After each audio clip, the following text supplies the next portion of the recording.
encourage us that take the things that you feel that meets you at the point of need, and just implement it, and let it help you become better as a designer. So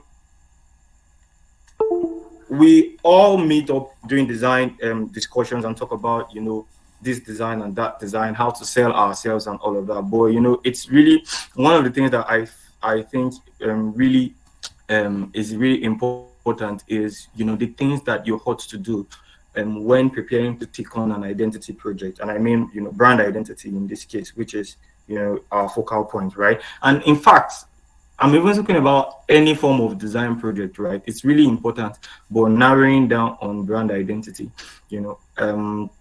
I feel like there are certain things that need to be in place before you begin to get your hands dirty, and begin to do the work itself. So I'll be sharing, a few tips, trying to share with you guys on things that like I said, have worked for me, things that I have read and implemented, and then hoping that we have a great time in the next say 1 hour ish. So that's it. So over, should I go on, or do you want to still do a little Just bit go. of Let's start immediately. talking?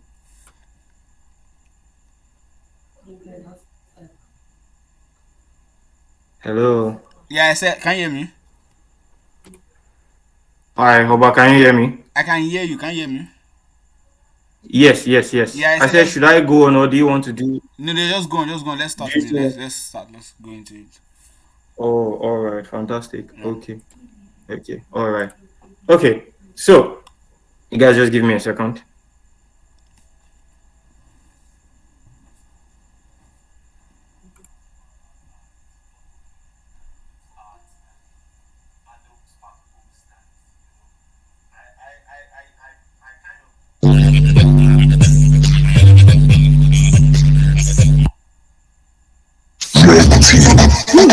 Selamun aleyküm. That you are playing music. Well done. Hoba, Yeah. This is play music.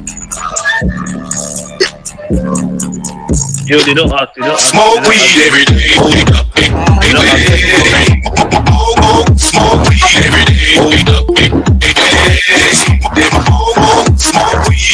this person? Hoba, can you kick the person out? Casaburo marcotio. He says, Танцпол, дым, хорошим ботинком маз. Хорошим ботинком маз.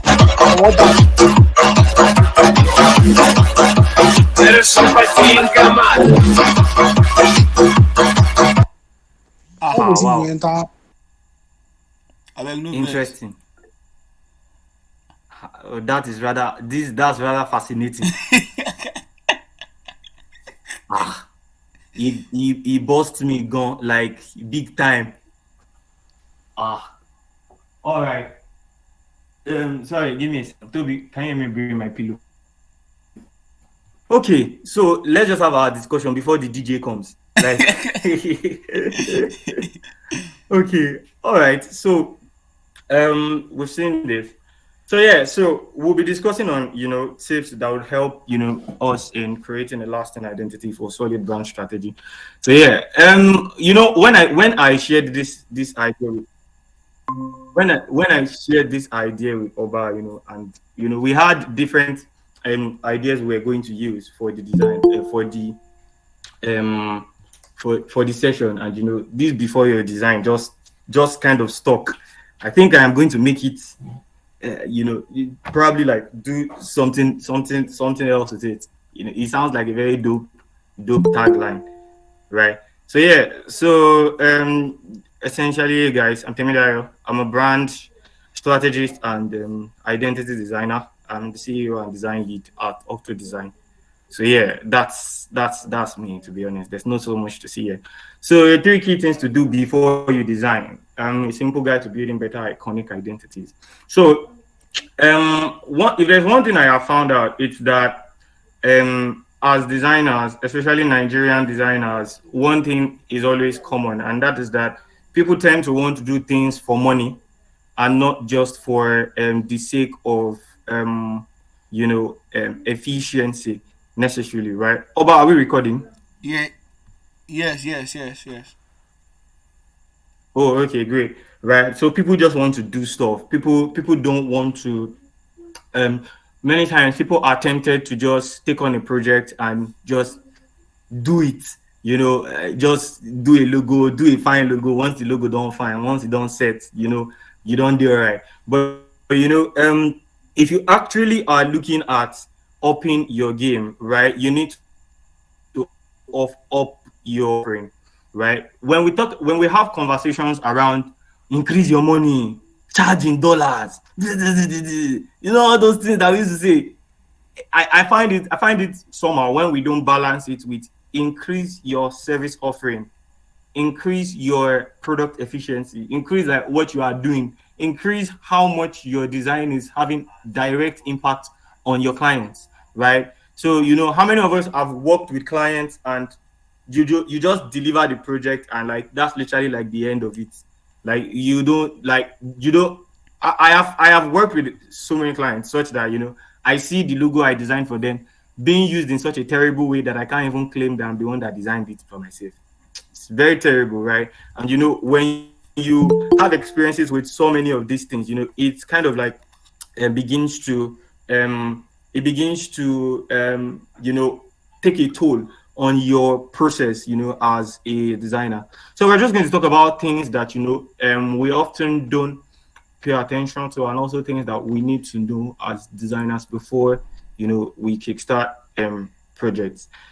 So now, the number one thing is the designer versus the businessman.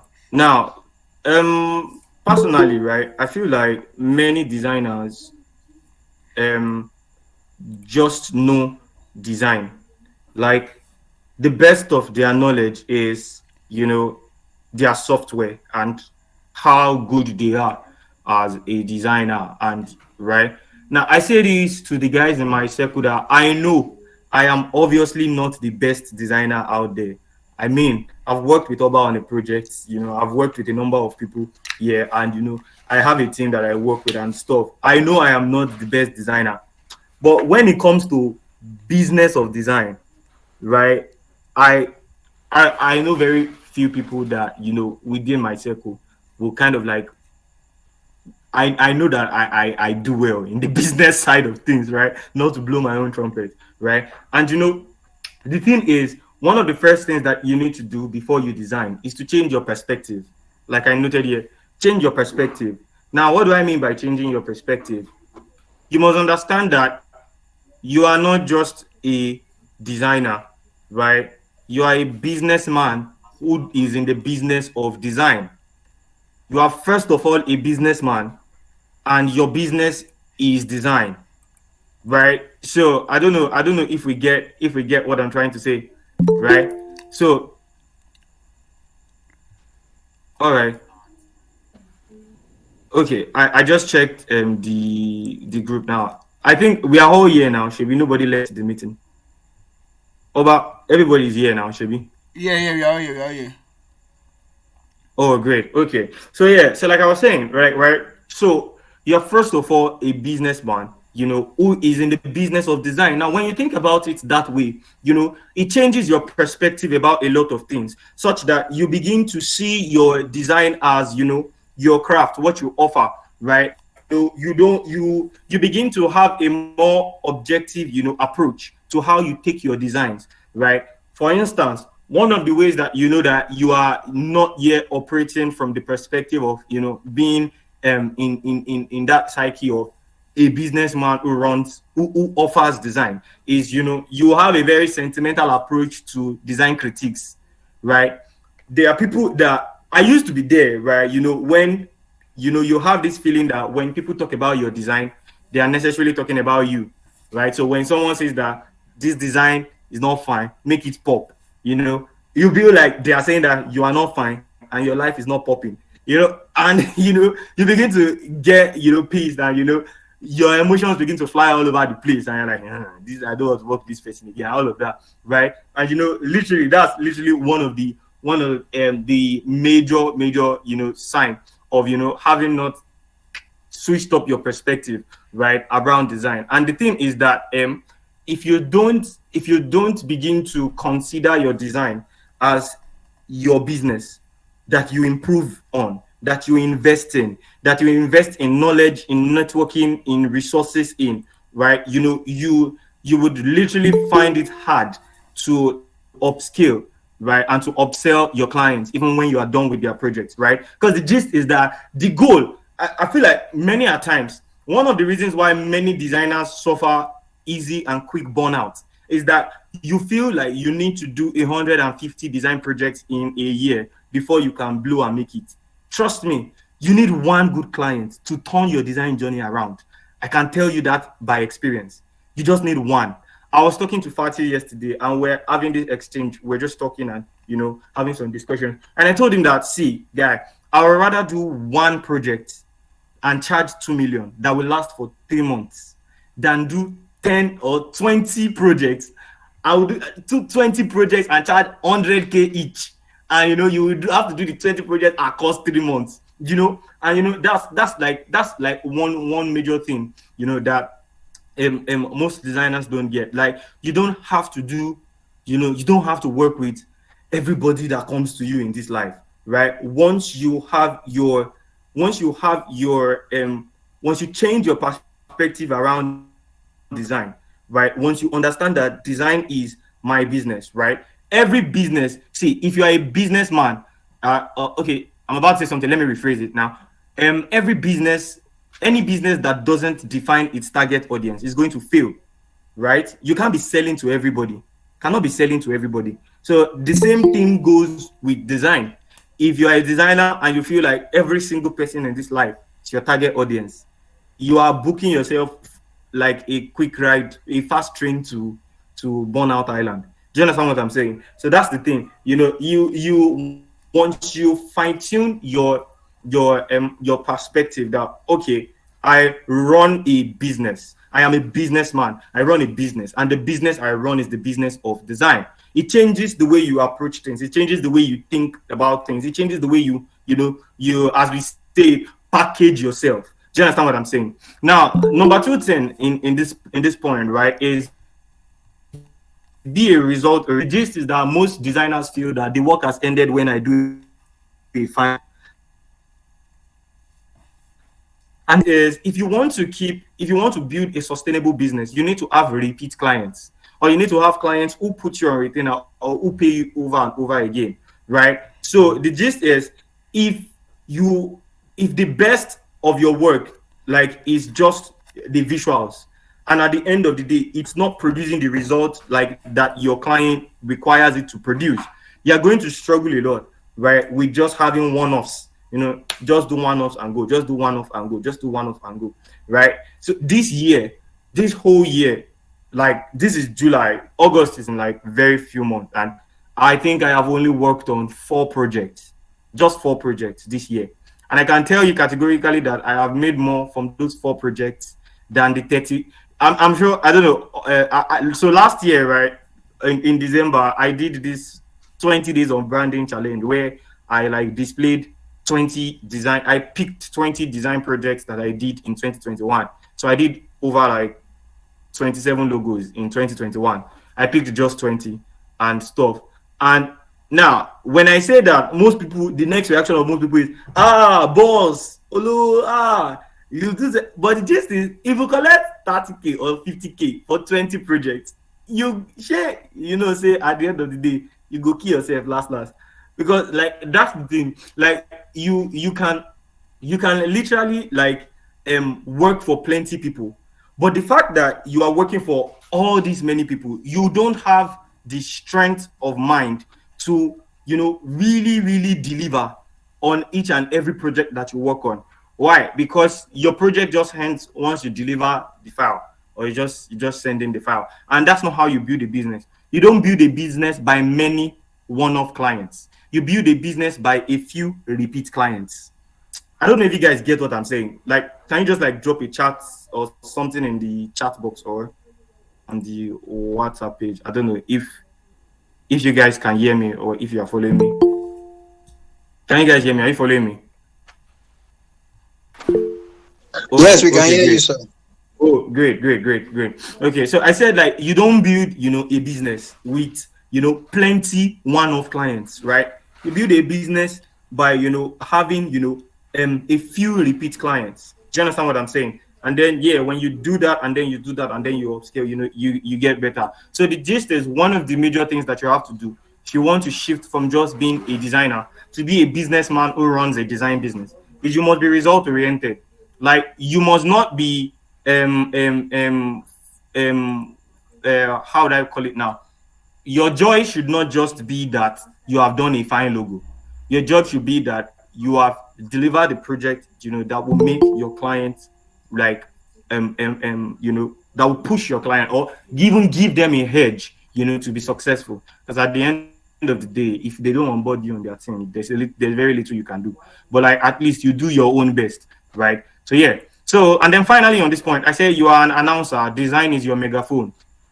That you are an announcer, design is your megaphone. And still buttressing the same point, right? That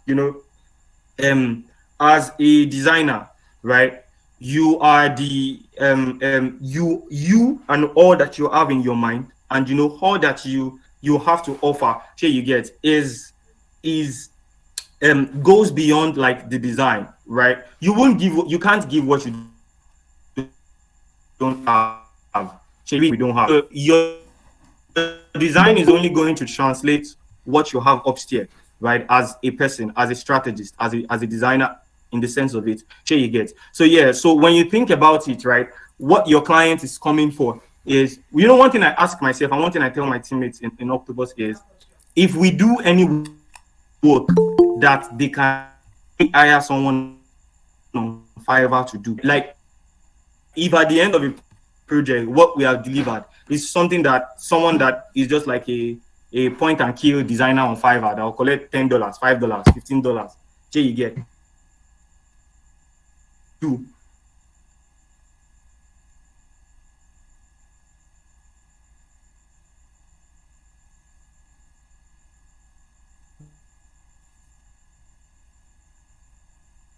then you can do, the success of some of the biggest brands. And you must understand that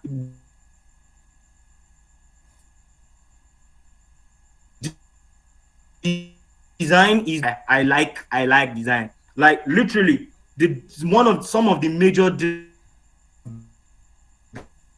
between big as in this is the implementation of brand strategy and design thinking. And many a times we don't see it that way. We just think that, oh, you should just do logo and submit color scheme, color palette, typography, mock-ups. I literally asked someone that what walk me through your brand identity process, and the guy was like, I will ask their name, and if I see, I will look at the logo that fits the name, and I'll just do logo. Once I do logo, I give them typography, give them this thing, give them mock-up, and just go. Do you know that I had a project, and I literally did presentation. I don't advise this, please, right? I literally did a presentation for that logo without mock-ups, and the client bought it. Like there was no single mock-up in my presentation, and the client, and the presentation was still about 30 something pages. Like my brand presentation, my logo was about over 30 something pages, and there was no single mock-up on it. Just proper execution of the brand strategy, just proper demystification of the brand, and helping the clients to even understand their business. Do you understand? So you see, as a designer, you are an announcer. Like your job is to announce your clients to their audience and to themselves. Because trust me, I'll tell you this, right? One of the reasons why people would pay a lot of money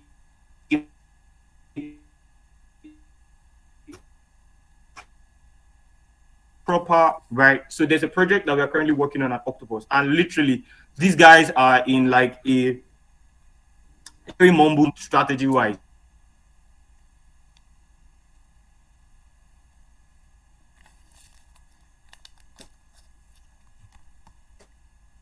a company has a logo, the product has a logo, all these things, and they don't know which logo to use for what and all of that. We had to come in and first of all help them to understand how help them to understand that it's possible for you to run an umbrella brand. And then we started citing,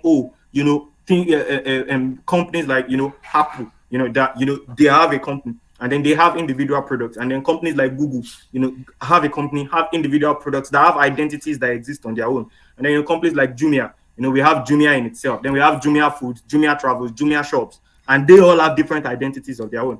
Trying to help them to understand this, and then started even walking them through what they should know about their brand and their company that they don't know. And that's what people pay for.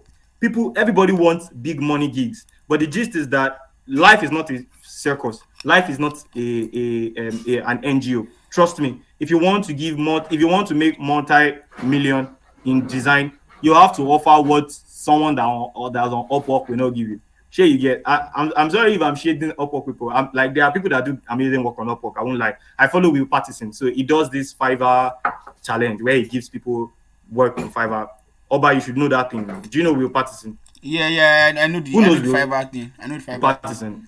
Yeah, I know that Fiverr thing. Yeah, so where he gives like challenges, he pays people from $5 to $1,000 with the same design brief. And I have seen some people do amazing work, right, with like from Fiverr, and so that's not like the point. But the point I'm trying to make is that as a designer, nobody is hiring you. You must understand that nobody is first of all hiring you to create a logo, right? Like, it's beyond that. Sure, you get clients that will pay big time, probably already have a logo that they and there is a reason why they want to change that logo. Sure, you get. And if all that is to create a logo, you don't know why there is a logo in the first place and what a logo should do, and many of these things, you would literally not be able to scale up. So final thoughts, think as a businessman that runs design and not just as a designer with no business savvy. So I say, before you design, understand the power of strategy. Understand the power of strategy. So now it's looking like this thing is already becoming a buzzword, and I don't like it. It's looking like the word brand strategy is becoming a buzzword, and I don't know.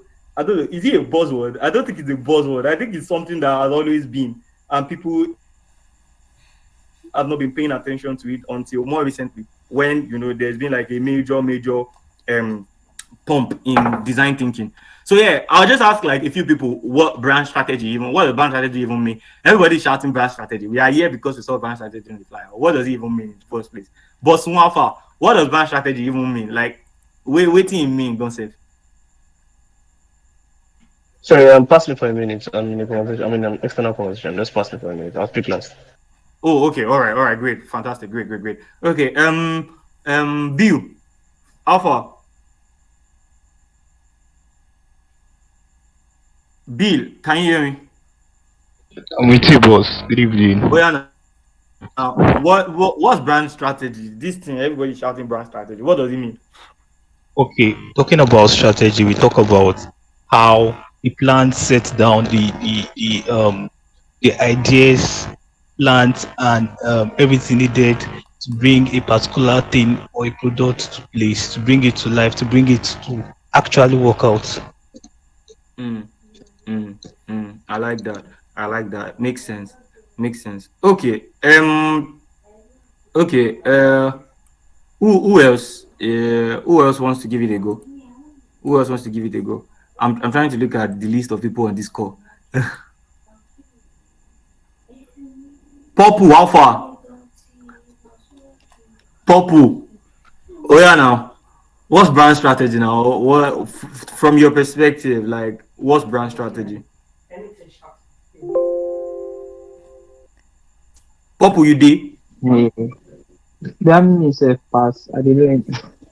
You say maybe say why you not the why you people they do like this now? Okay. Who wants to go? I would like to try. Please, by all means, thank you. Okay, so I'm not a strategy. I don't know what strategy is. That's why I'm here. Okay. but I believe for every business, for every brand, there's a market and they have a target audience. Mm-hmm. So maybe strategy is how you can how how customers can pick you over your competitors. Mm. So those kind of stuff. That's what I understand, sure. Mm. Okay. Okay. All right. All right. All right. Oba Alpha. We are waiting the strategy. You be boss. Reason us. I dey chop. I dey chop. I dey chop. You say I did chop. Boss Alpha, are you ready for us now? Or should I just move? Yeah, sorry, I was listening to my dad. And I think I'd go from there. Yeah, so sorry. I'm not gonna give a technical definition for strategy now. Um so I think I was listening to something yesterday and no not yesterday for yesterday and someone said political strategy, right? And it just hit me that when we say brand strategy, right, it seems like we're saying something completely new. And I agree with Olalekan. If you've been in brand strategy before, you would be pushed to want to get keep that you guys should calm down. All of you that are watching strategy calm down. Yeah. But what's like war strategy, political strategy, business strategy, right, has been around. People are used to hearing it, right? So why is it that when they put strategy in front of brand, it seems alien? And I think this is the reason why it's quite different. Mm. In politics, you know that these two people are Mm-hmm. opponents, right? Mm. In business, you know that Coke is competing with Pepsi. In war, you know that Mm. Ukraine is competing with Russia. But when it comes to brand, Mm. we want to make it look cute and nice, right? So it seems weird when we don't use the word strategy in something that is supposed to be a cool, and friendly arena. Basically, at the core of it, strategy is how a brand wins. Mm-hmm. It's how a brand is going to exist in the marketplace, right? So, taking into consideration its own self, taking into consideration its competitors, taking into consideration its customers. What is our plan to win? That's what a brand strategy is. Just like, at the Lake, we have a strategy on how to beat Oyetola. Coke, we have their strategy on how to beat um, um, Pepsi. So strategy is how a brand wins, right? But I think one thing that is quite important though is to separate brand strategy as a process from brand strategy as a set of guides for a brand that is being created. So whenever a brand has a problem or has a new set of goals, right? The process of plotting out how the brand will go from where they are to either solving that problem or achieving their new goal, that process is actually called brand strategy, right? Mm. But whenever any brand at all is being brought into life, right? Because the power of a brand is in consistently being one thing and delivering a particular promise over time, it is very, very important to highlight what that brand is going to be at its inception. That is actually Mm. brand guide, but it's Mm. called a brand strategy because it is the same thing. These are the highlights that we are going to use to win. So that's when you start talking Mm. about vision, values, right? And ways we create our strategy documents because Mm-hmm. different brands need different things. It's not a Mm-hmm. one approach, right? So I think that's basically at the entirety of it. When you think of political strategy, an opponent trying to win against another opponent, put brand into it, and then you just see that in the marketplace or in the open field between three things: the company itself, your clients, and your competitors. Your strategy is how you maneuver those three things to win, basically. So Mm. that's brand strategy as I understand it. I'm very sure that Temidayo will do a better way of articulating it, but that's What how is I it? understand What's it. wrong with you? This guy, you Can't want talk my to want to put me on the spot? Like literally, I feel can't. like. But Popo, you want to say something? I said now waiting I want talk my inbox just talk in talk my mind. Oba, I beg, let me commode this guy from the meeting, please. But so that talk my own mind too. Come on, boy, see you now. Yeah, I feel like Bosun literally just summarized everything I wanted to say in this point and much more, and he brought more insight into it, than what I wanted to say, which is very beautiful. Right? One takeaway that I really love, or two takeaways I really love, is number one, Bosun said brand strategy is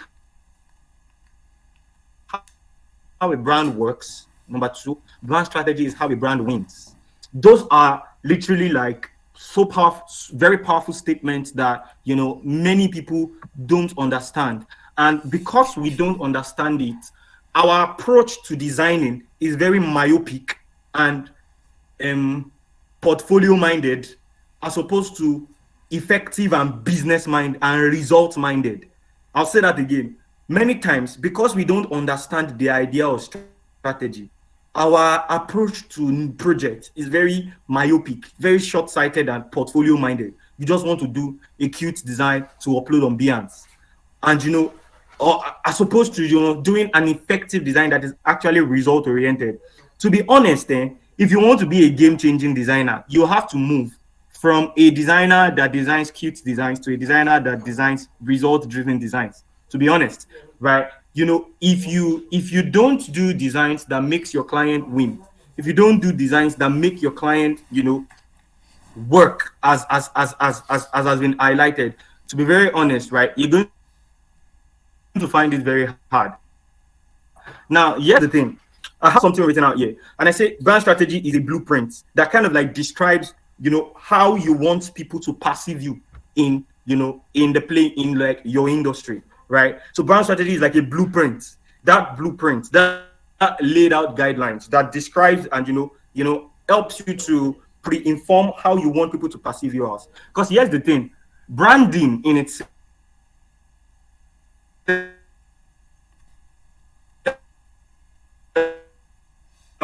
very honest, like you are not in the room. So when they say who is Bosun, Bosun is share that is it share that so and so guy. That's Bosun's brand, right? You don't know about online only that guy from Twitter that is so. That's Oba's brand, right? So literally, like a brand is what people say about you when you are not in the room. It's how people feel when they connect with your brand. It's how people perceive. Is what people perceive when they interact with your business. Now, branding is taking that narrative, taking the way you want people to feel, and shaping it into an actionable step, right? And then strategy is now the breakdown of how we are going to achieve that. So you see, many of these things, as interwoven as they are literally a very long-sighted procedure, long-sighted process that many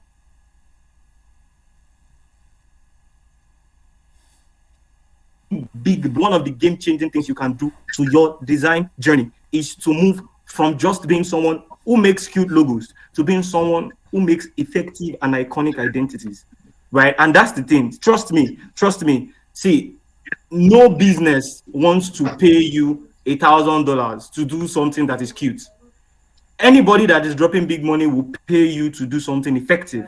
Do you understand what I'm saying? And that's the thing. So you see, that blueprint, right? How a brand should work, how a brand can communicate that feeling, that appeal, that brand appeal, how a brand can sell itself, to its audience without feeling salesy, how a brand can by a consistent performance of its brand promise, by a consistent reinforcement of its brand statement over time, such that a small child can literally know that this is this brand. There's this thing in, I don't know how many of us have read Brand Gap, but over the week I read Brand Gap, and it was a mind shift for me, right?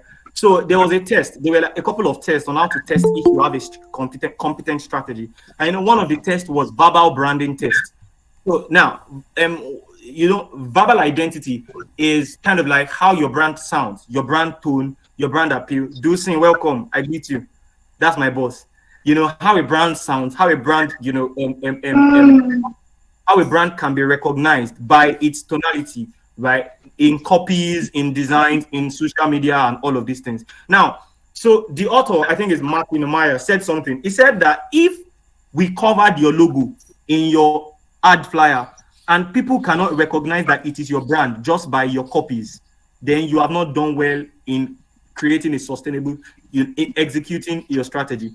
You might not even have a strategy in the first place. So, and it got me thinking that, okay, all of us that just want to create cute logo, do we actually even understand that a logo is one part of an entire visual identity system? And that's the thing. Because to push a brand identity, to set up that blueprint of an effective brand strategy, the logo is the spearhead. You need other things to hold it, to bear, such that by consistent use and by consistent execution of many of these things, you now begin to, as a designer, help your clients to sell their idea more, to reinforce their promise more, to serve their clients better, and all of these things, right?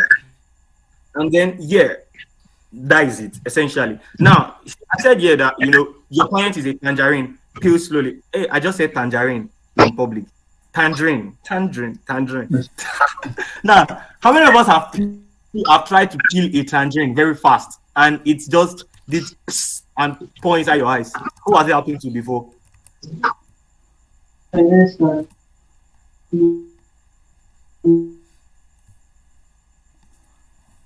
How many of over like this?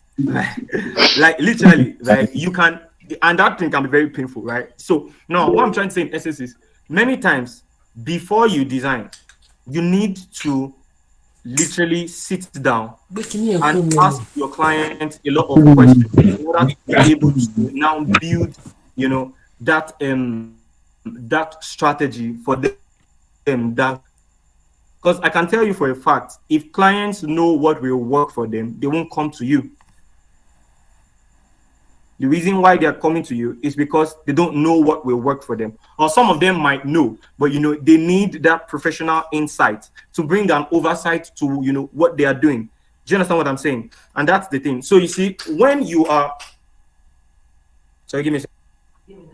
Now you see, when you are trying to when you are in, say, a consultation call, or what have you. Now, one of the mistakes many of us try to do is, we have this set of questions.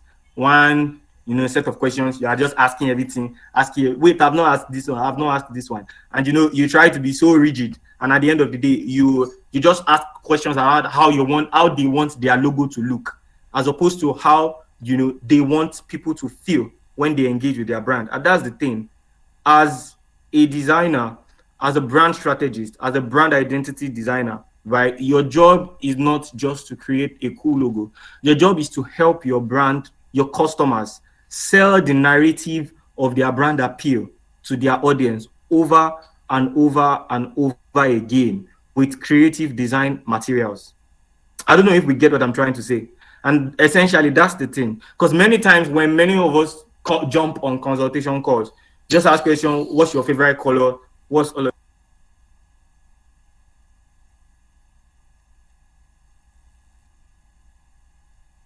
many a times we just try to, ask many of all these, out and about questions. But you see, you have so many questions and you don't go straight to the core. And to be very honest, if you want to really, really uncover a brand, you have to go straight to the core of the brand. What is your brand core? What makes you you? You ask questions that literally helps you to understand what this brand is trying to achieve. What do you do? You understand? Who do you do what you do for? How do you do what you do? What makes you different from those that are already doing it? Or are you the only one that is doing what you are doing?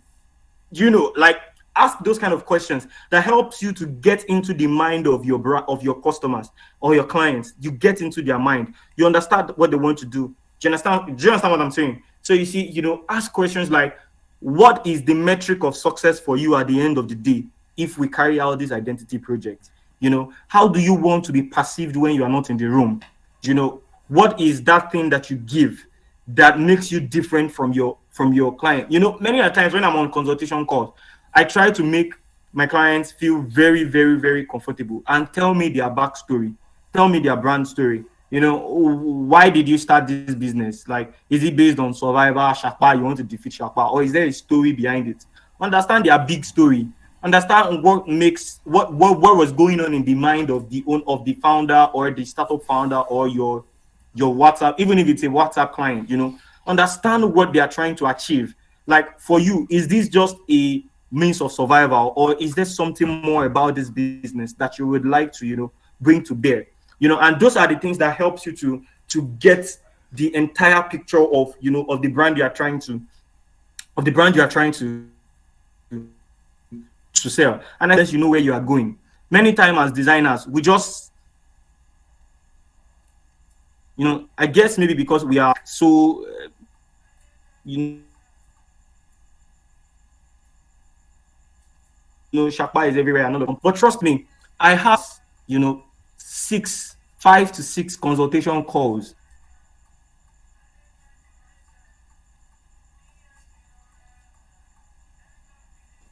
before I send him to know where we are going.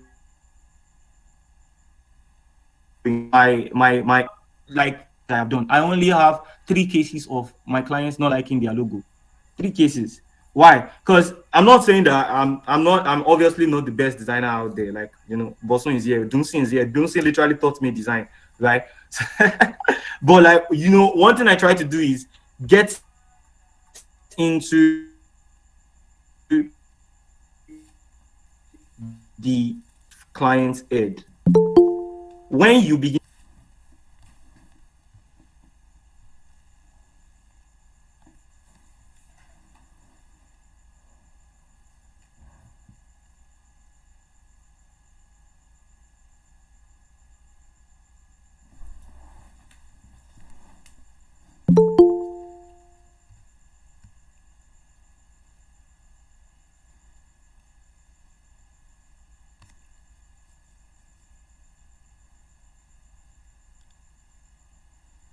Hello, Shane, I'll leave you know the Hello. I thought it was from me. I know the am too.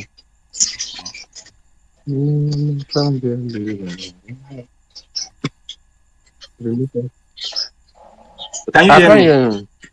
Problem is from the Yeah, side. I can hear you I now. can Can you hear me now? Can you guys Yes, hear sir. me? Yes, sir. We can hear you now, sir. I can hear, sir.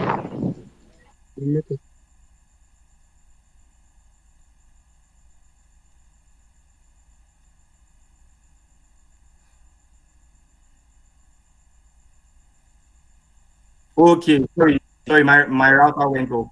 Sorry, I'm trying to connect back. Okay, so all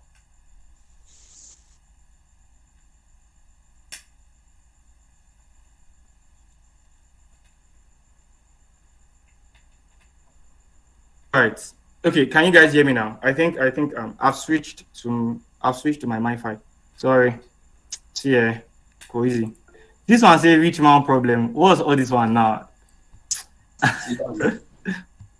I beg, can you guys hear me, please? Yes, sir, I can hear you.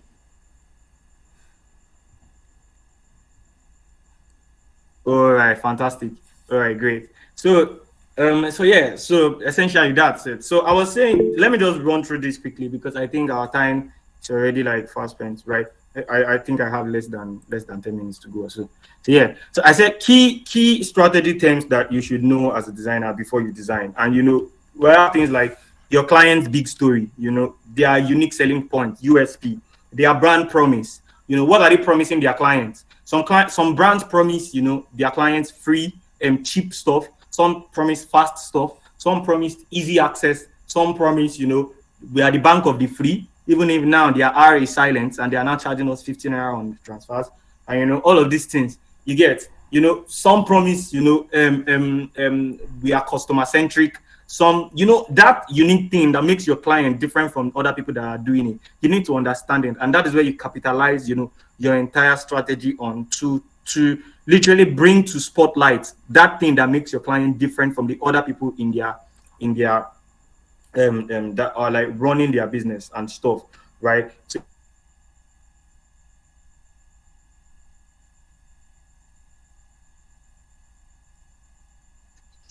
Did you stop? I know the One big rich man problem with this. I swear, na rich No man one of my problem.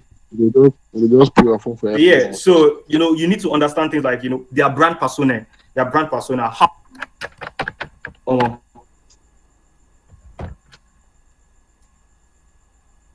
hello, can you hear me? Yes, sir. Please, can you hear me? Yes, I Hello. can. Okay. See, as this thing don't go off, I don't know. See, I go get internet problems.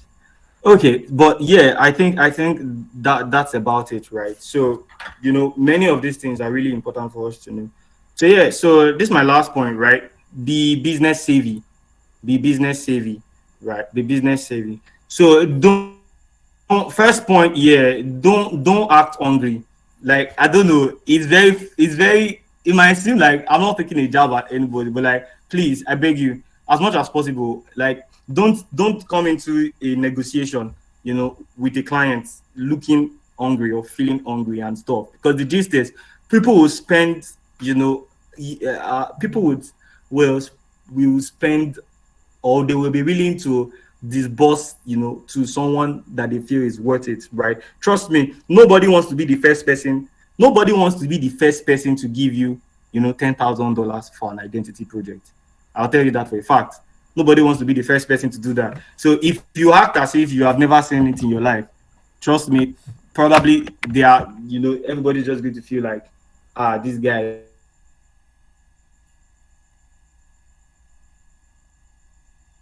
not serious. But in your courage, that will tell in your process, right?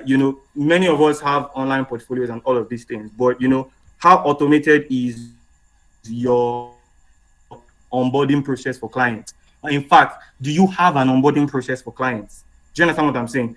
I used to have a lot of problems with clients when I will have long consultation calls with them, and eventually they won't end up, they won't end up paying and all stuff like that. So I felt like, why would I be talking to you for 1 hour, 2 hours, and at the end of the day, I will call my money, you will run away. Sure, you get. So I now devised my first two processes, of conversations when I want to onboard clients, and I dropped them in like a type form. I dropped it in like a very interactive form format.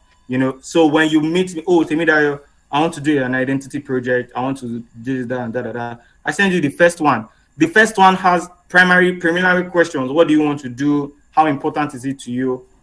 This is my range. What are you like? Does it match your budget? If you say no, trust me, that's the end of the conversation. I will not even bother to call you. I'll say, oh, nice, no wala. The level of work I am doing is so, so when you have something that fits that budget, come and meet me. No stress, Ijausi, Chaduna and Shami, Rushosh. You get my point? So, like, so, once all of that is taken, then you tell me that, oh, okay, I see that you fit my budget range of my services. Then I send you another one, and then from that one has more detailed questions, all of these things. What's your brand statement? Where do you see your brand at the end? What is the reason for you coming to embark on this identity project? Where do you see your brand after this project? How would you say, what are the metrics that you will use to, say whether or not we have done a successful project, and what have you? Sure, you get. So those are from that. I'll now take that answer and now bring you on your, on a proper call. Like, most times a Google Meet call like this. Have a one-on-one with the client, or most times I take my clients out if I'm on campus. Take them to very cool places. You don't have to spend your money so much. If you act as if you don't need their money, they will actually pay because they will feel you don't need their money to blow. But you need the money. I have used my last money to take client to every bite before, and the client ended up paying me almost like 450K for one project like that. Here you get, and that's the thing. And I used my last 5K to carry the person there, and the girl was just looking at me. And, at the end of the day, when I build, they probably felt like, this guy has money, so my money is not going to touch him. Here you get that kind of thing, and that's the thing. Sometimes you as a designer during consultation call, your credit will be finishing. I don't have credit. Can you call me back? And you are the professional, and you are saying, I want to quick wait. Let me borrow credit. All those kind of things. It affects how they perceive you. You just package. Sure you get. And that's the thing. Because as a businessman, nobody wants to be the first person to give you your million. Nobody wants to be the first person to give you your first million. To be honest, that's how these things are. Sure you get. Give me a second. Let me join with the meeting with my phone. So yeah, that's it. Okay. I'm joining. Who is this now?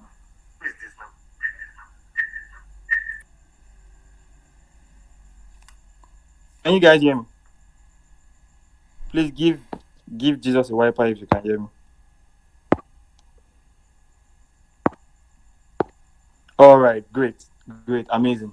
Okay, so yeah, so I'll drop my slides on the group, right? So yeah, so so yeah, so I said so the second point I'm trying to make is you attract what you know. Sure, you get you attract what you know, and I just want to say this.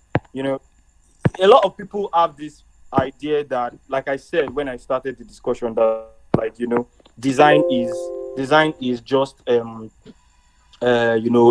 cool logos and all of these things. But to be very honest, it's much more than that, right? You have to understand business. You have to be very savvy, and that's the thing. You have to like invest in your mind. You have to invest in your mind. There are books on strategy, and if you don't find them, you won't get them. You can't get what you are not looking for, and that's how life works, right? No, nothing would come and jump on your lap. So no idea or knowledge will come and jump inside your brain, right? So there was this argument that was going on Twitter on around, should you read books or should you watch tutorials or something like that. And I was just like, see, it's not a should you read book or should you watch tutorial something. It's more of a understanding the balance, right? Many tutorials out there help you with the visual aspect of design.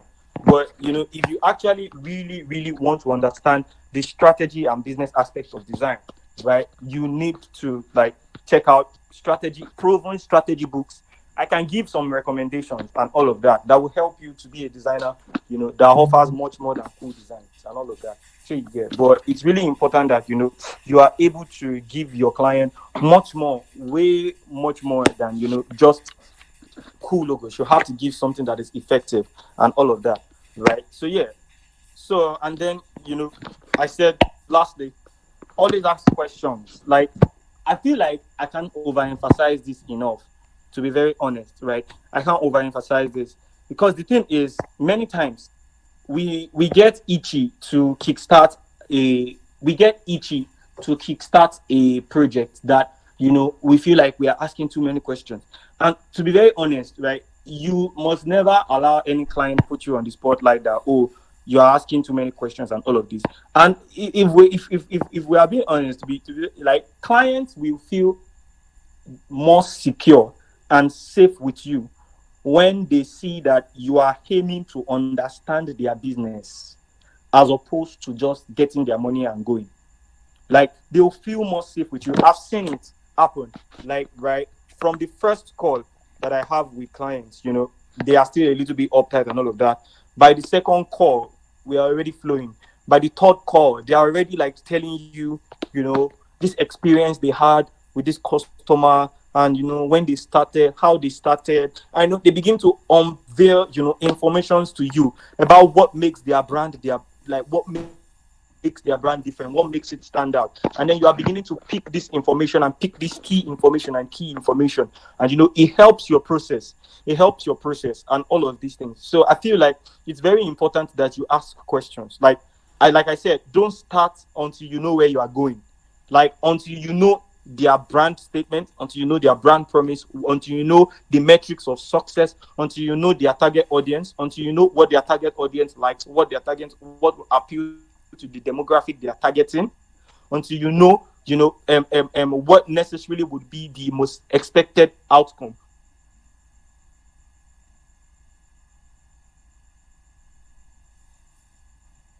from the business aspect. You have a asking questions, right? And also collaborate with your client. A lot of us, right? I'll say it because I'm in that table too. A lot of us treat clients like they are winchins and wizards. They are our enemies, enemies of progress. But more often than not, right? When you have terrible experiences with clients, it's going to tell, and I understand. But the gist is that during your process, you need to carry your clients along. Like you need to let them know that, oh, this is what is going on, and this is what is going on. So I don't know how many of us know of Miro. I have where is a project management tool where I itemize my entire design process step by step, day be sketching, mind mapping, and all of this. And then I send an official email invitation to my clients, inviting them to join my project management board for their project, to know from time to time where we are in their project. And it sends them prompt emails all the time. Temidayo Olalekan is currently mind mapping. Temidayo Olalekan is currently sketching. Temidayo Olalekan is currently visualizing. Is currently designing his mood board. Is currently, all of these things. I share mood boards with clients, but when it gets to sketches, I don't share sketches upward, right? Because that's when you'll be saying that one down, use that one down. I know I don't want boss, thanks boss, and then they begin to micromanage and all of that. But the gist is, when your client understands your process, they will give you little trouble during your presentation, right? So a lot of designers have this. After we finish talking and you pay, you go. I design, I finish, I call you back, I give you. They will have problem now because they don't know how you came up with what you came up with, like, and then you're trying to explain, oh, in that middle, it simplified people's head, and they're like, okay, many of those things and all of that. I send my maps to clients to review, because I am designing for you. It's not designed for myself. I'm not designing for myself. I'm designing for your business. Do you understand what I'm saying? So, I send my maps to them. I'm like, okay, so I feel like this. Do I capture your brand core? Do I capture the essence of your brand? Are these keywords right? Do they really capture the essence of your brand? And that's the thing. Do they capture your brand personality? Because you see, businesses, and I'm rounding off here, brands are like human beings, right? They have personalities, and they can be perceived, they can be loved, they can be hated. People can associate emotions to different brands, right? People associate youthfulness to GT Bank. People associate, ancient of this to First Bank. People associate luxury to iPhone. People associate cheapness to techno. Even if there are some techno phones that are over 100 and, okay, I don't think there's any techno phone that is about 150K. But but like, you get what I'm trying to say. People associate cheapness to techno. People associate luxury to Dior, and people associate commonplace to every other cheap brands and stuff like that. Do you understand what I'm saying? So the gist is that you must be able to reflect, to make your brands, your clients' personality show. And much more than the design. You have to put all these things in words, right? If you don't know how to create a brand strategy document, learn it. There are resources online. I know I have once made use of this resource where you put your entire brand guide and brand guidebook, right, in this web interactive kind of site, where you slot in their branding, their logo, the secondary logo, the logo construction, typography headers, header one, header two, the font size, the font weight, breakdown, the color palette in CMYK, RBG, and the HEX. You set up everything. You set up you impute your mood board and sketches as far as you want to go, and all of that. It's like a website, such that you are not delivering your client's logo over WhatsApp. You are not delivering it over this thing. You are making your presentation off. You put the presentation in a website, and the client is scrolling through the website, seeing their brand come to life, and they are like, sheesh. There is no how you will call $5,000, $10,000 that the clients will say you are cheating them. The gist is that when someone pays you and they feel like they have done you a favor, you have failed as a businessman. If someone gives you money and feel like they have done you a favor, you have failed. Your client must come back and feel like they underpaid you. I get that a lot. Temidayo, I didn't pay you enough. Because you must always gone to overdo. Overdo is how you get ahead in this business, to be very honest. Overdo is how you get ahead. If you feel like, if you're a designer and you like the average and you like mediocre, to be very honest, like, if you even want to work with me, Seth, I will follow you fight. Because, like, Oba has worked with me. We sabi now. Oba knows this thing. Like, we go there like this. I go say, Oba, that thing. Oba to go give me ginger. He go say, Temidayo, you don't reason out like this. And I go be like, Sabi boy. All these kind of things. Like, you have to See, so I don't know how many of us know Check DC, right? So Finyadini of Check DC is like the design lead of Check DC. So I have a very personal relationship with him. We're having a discussion on WhatsApp and recently, and he was telling me that one of the things that have helped us to get ahead in Check DC is the fact that we don't set, we don't like settle on our first idea. You know, some designers will take on a project. The first logo that came to their head is what they will do and submit. And I'm like, have you tried checking your brain if there are better ideas than that? The fact that you can do this one means you can do something better. And he was telling me that we don't stop. We keep pushing. We keep pushing. When we have an identity and we think it's badass, we go and sleep and wake up back. And most times we always have something to correct. And that's the thing. As a designer, you should be a perfectionist. Like perfectionism is how you will get ahead in the game. Trust me. Trust me. Trust me. Spencer Hill dropped Clubhouse and everywhere went bonkers. And then they dropped Raven Bank, everywhere went bonkers. They probably are only going to drop like one or two more this year because it's quality over quantity. To be very honest, it's quality over quantity, and that's the thing. Like I said before at the beginning of the call, and I'll say again, you don't need to work for 20 clients to get ahead in this business. You need a few high-paying, solid clients. And me, I'm a realist. I don't lie to people. If you will get high-paying clients, you must do high-value work. Nobody will give you plenty dollars for shitty work. If you check your portfolio and it's just mediocre, normal design, mock-up, color palette, typography, I can't understand the brand by reading your case study. Like, you just put logo on shirt and tote bag, finish. I don't understand the brand. I don't understand how you came to that point. I don't understand, the brand archetype. I don't understand the brand persona. I don't understand the brand core you are representing. I don't see the brand promise. I don't see the verbal identity. What are you doing? That's the thing. As a designer, you must ginger yourself to deliver beyond the norm, to deliver beyond the average. That's how you get ahead. If you want dollars, do dollars work. If you want Naira and WhatsApp work, can stay. I think I'm done. I think I'm done. All right. Thank you very much, boss. I really appreciate. I learned a lot from you this night. I'm still learning actually. So so before I actually ask people to like ask questions and stuff, I would love to add something to what he said, and that thing is we need to, like he said, quantity.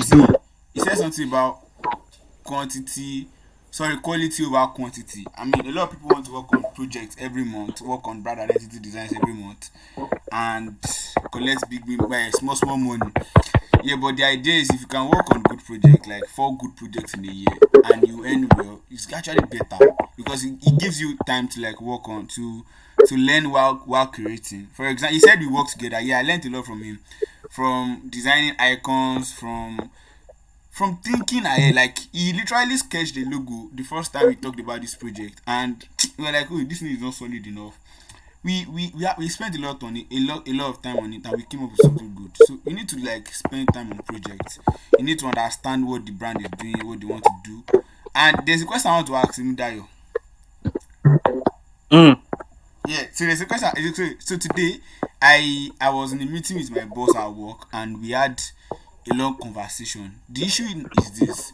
So I was employed to be a designer, like a brand designer, not a strategist here. So, but then we've been designing for so long. We have been designing, like creating designs like a month now, and they said their goal is to have like 1 million sales in a month.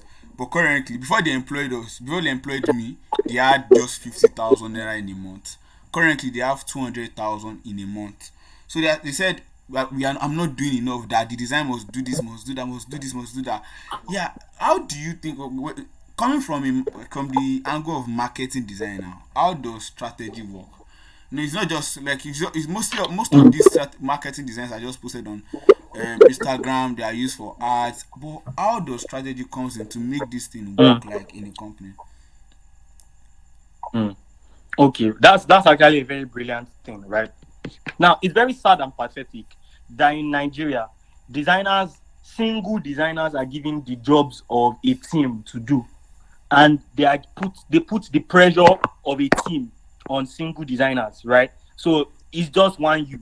and then they are putting the pressure of a copywriter, they are putting the pressure of a of a community manager, putting the pressure of design and everything on your head.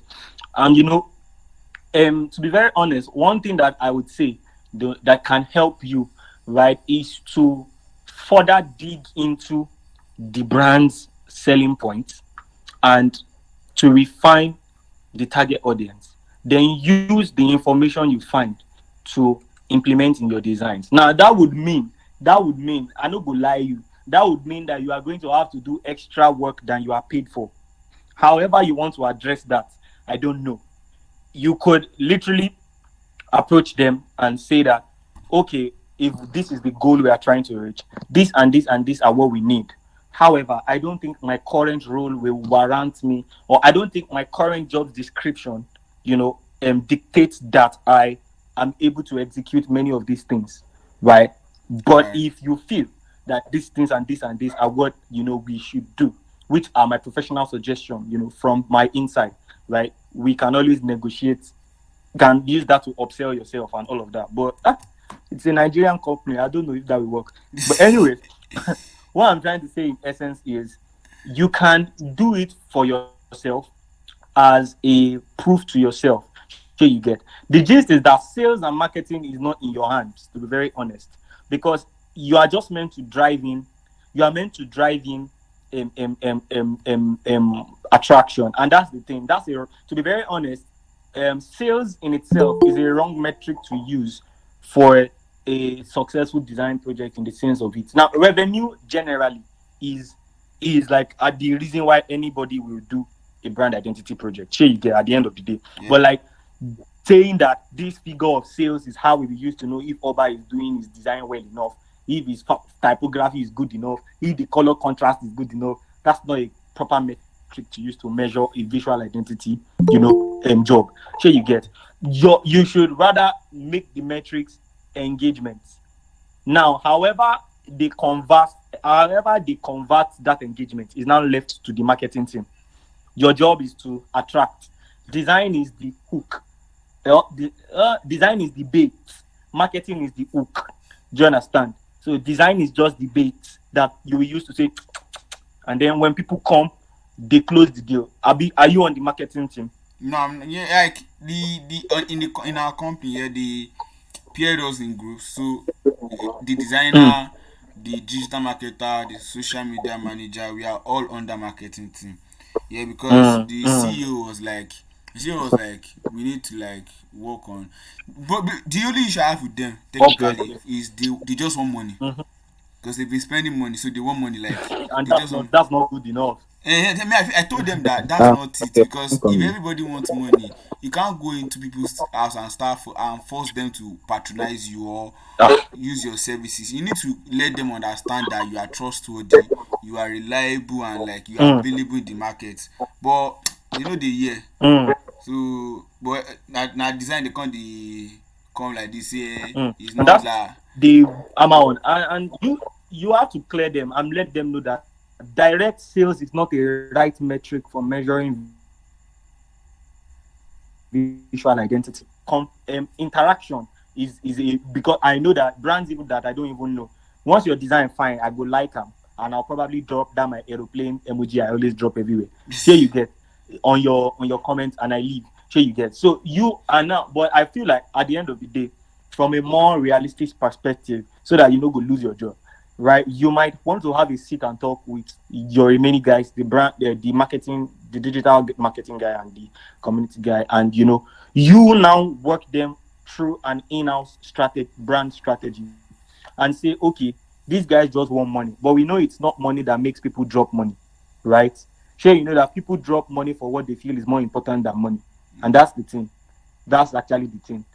Hospitals will never run out of bill because hospitals will never go broke because people need something from them that is beyond money. Sure, you get. yeah, yeah, iPhone is not selling phone. iPhone is selling prestige.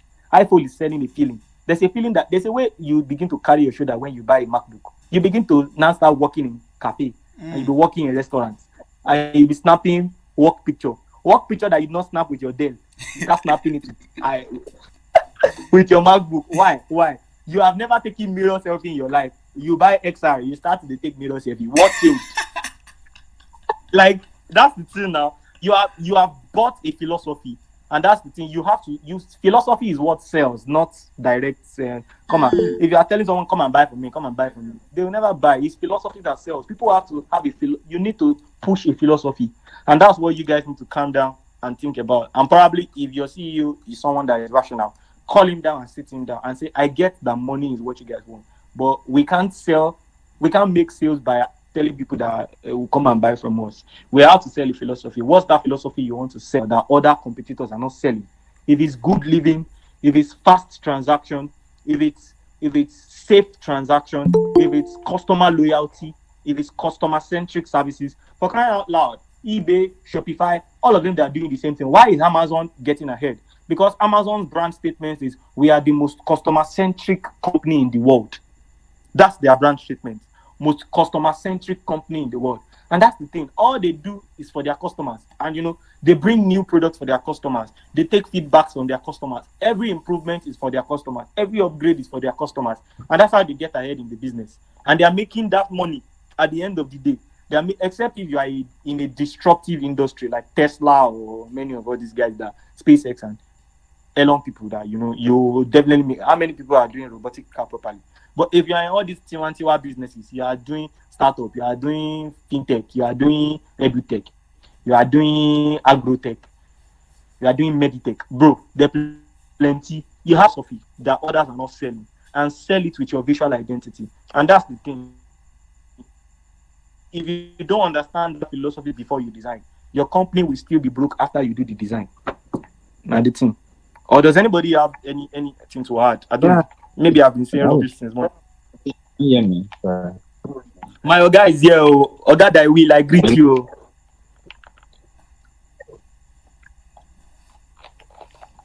Hello. Pop, I hear you.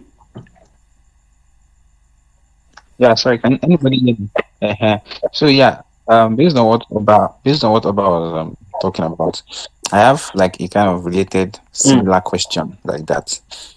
So yeah, what would you say is the difference between brand strategy and business strategy? Mm. Nice. Okay. Is that the question? I should just go in, Abby. Yeah, sure. I'm sorry, Okay. Yeah. Temidayo, 1 minute before you start Yes. this question. I want to highlight something you said. Right, you said anyway. Basically, right, what you're giving over is it's telling advice. But you mentioned something. Be careful in how he speaks, right? So he doesn't lose his job. Mm.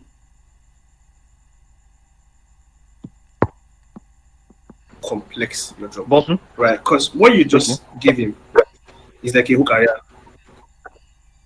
Can you hear me? So I'm speaking like that over, Yes, I right? did. Because from the perspective that you're saying something very very accurate, right? Oba is being judged like his work is being judged on the wrong metrics, right?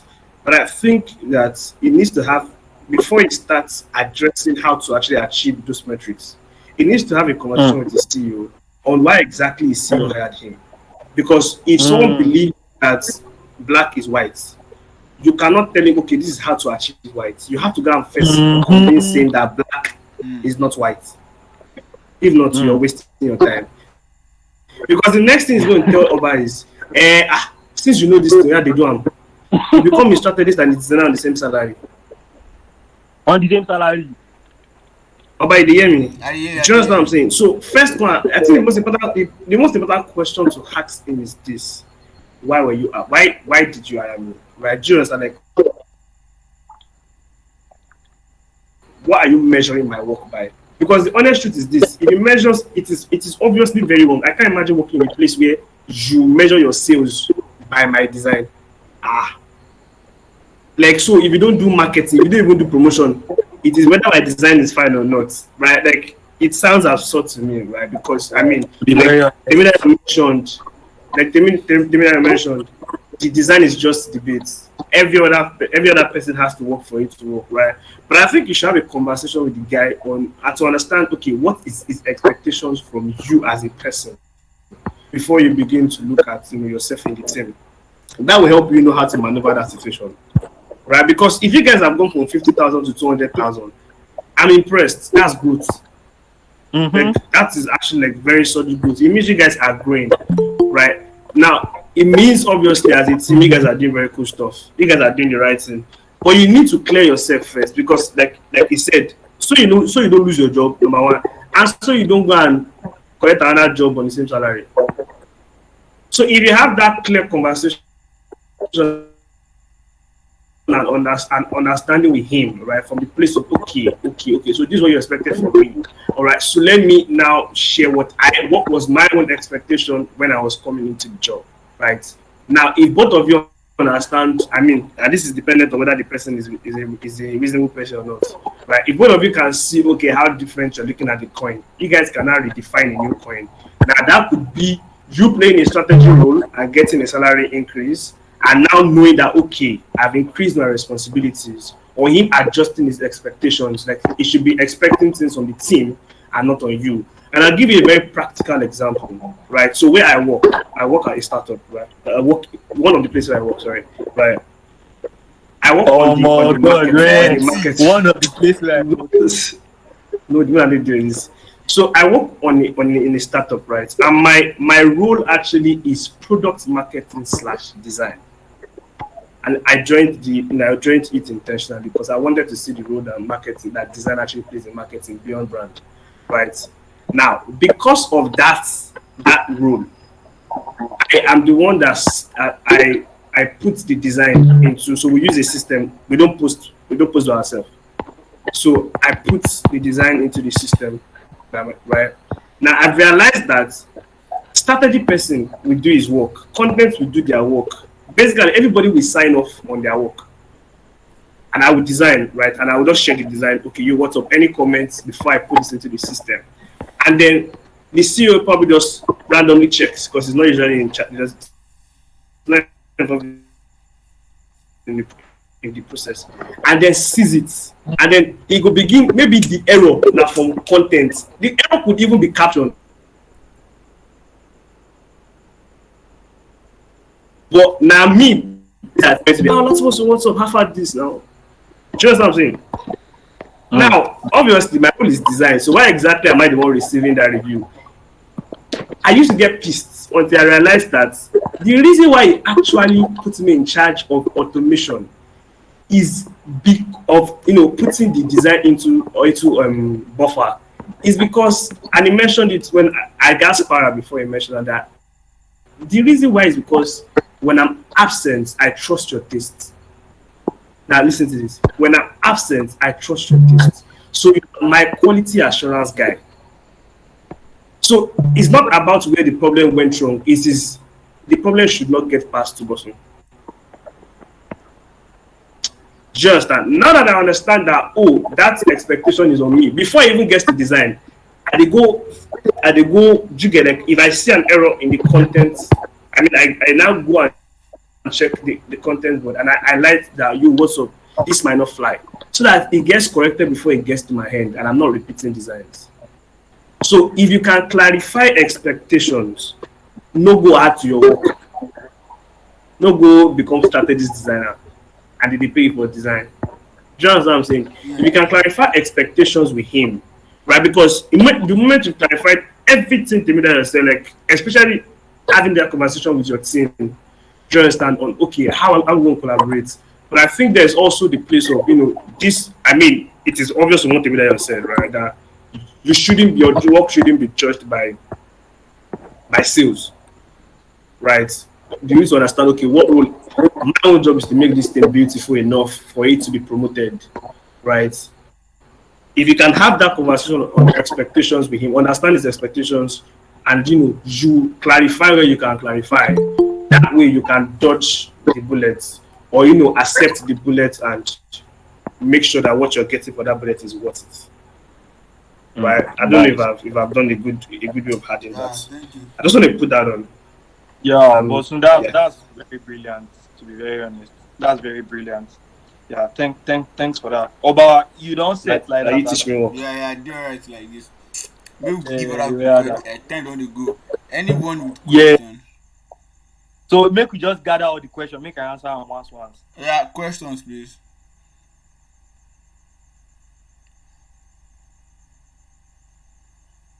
Any questions, guys?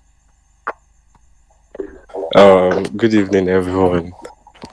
I beg, Mona no, Mona never end this course at the talk. I saw na do am yesterday. I be day before yesterday.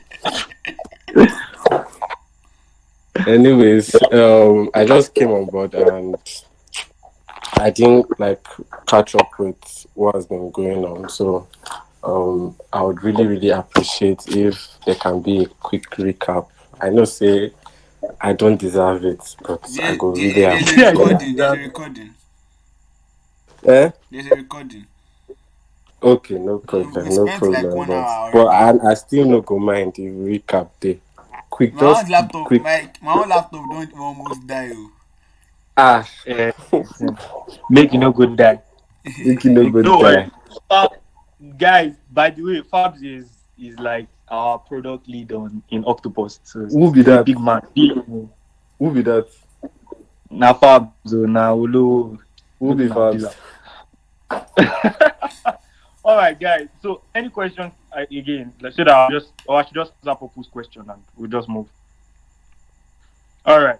So, Popu asked that what's the difference between business strategy and brand strategy? I feel like the words at the front of it are what makes it different, right? Strategy in itself is the demystification of brand goals and the brand core, right? And laying out a blueprint on how to, achieve business success by, highlighting those that core of the business, right? Now, that being said, how we achieve it is now what makes it different. Business strategy is achieving your brand objectives using business methodologies, right? And then brand strategy is achieving your business objectives by using visual design or brand design or product design in itself. So I feel like the goal is the same, right? Sale, whatsoever metric might be the brand objective, sales, conversion, click rates, visit rates, all those things, right? Whatsoever might be the metrics of all of that, it's there. But how the outlet methodology for carrying that out is what makes it different. So in business strategy, you are implementing business-based methodologies, business-based research, and business you are trying business-based ideas and what have you. Now, but for brand strategy, right, you are trying brand-based ideas and research, right? So you guys might be carrying in business strategy and brand strategy, you might be doing the same kind of research, but you are fishing for different information. For instance, in business strategy, you would do a research into the demographic, into the target audience. But as a brand strategist, I do critical. Fabs is here. We do critical research into our clients, like um, target audience. We want to know their demographic. What's the age bracket of the people you are targeting? Where do they live? What's their cultural, all of these things. Now, what I'm saying is, when in business strategy, the kind of information you are fishing out is different from the kind of information that I am fishing out. Because a business strategist is not looking at color psychology. A business strategist is not looking at typography appeal. A business strategist is not bothered about whether or not you use a serif or a sans serif or a cursive or a monotype or all of these things. Do you get what I'm saying? A business strategist is not concerned about whether you should an iconic mark will be suitable or a word mark. Do you understand what I'm saying? A business strategist is not concerned about brand equity. A business strategist is not concerned about brand persona. I don't know if you get what I'm saying. So we might carry out the same research, use the same methodology, but in brand strategy, the kind of information you are fishing out is to the end that it makes your brand identity better suited for your business. So at the end of the day, we might achieve the same results, but the methodologies we use are different. So yeah, I feel like essentially that's it. So they might now rub off on each other, right? Such that, as a brand strategist, you must learn a little bit of business strategy and all of these things. So you get, and as a business strategist, you must have a little bit of understanding of brand strategy. But yeah, like I said, you must take a rethink, from how you do design. You are not just a designer that knows Photoshop and Illustrator and Figma. You are a businessman who services his clients with the tool called design. That's a game-changing perspective, if you ask me. You're a businessman. You service your clients with a tool, and the tool is design. So design is your work tool. Photoshop is your work tool. It's not like, the whole of your world. Here you get. So yeah, I feel like that's it, right? So, and the gist is that the bulk of brand strategy is done, in conversations. That's why I say don't shy away from asking questions. Don't be too computer itchy. Don't be Photoshop itchy that you are so eager to jump on mock-ups, to slap the thing on 3D. That black wall 3D gold mock-up. I think someone has it on their distance, on their profile. So I'm looking at it right now. Just slap that mock-up, pa, pa, ta, ta, ta, for the mock-up. You do ta, ta, ta for mock-up and all of that. Yeah, it passed like that. I don't finish. All right, now. But yeah, I don't know if there are any questions, or we could just call it a night. You can just round it up now. Yo, brilliant one there, Temidayo. My Oga.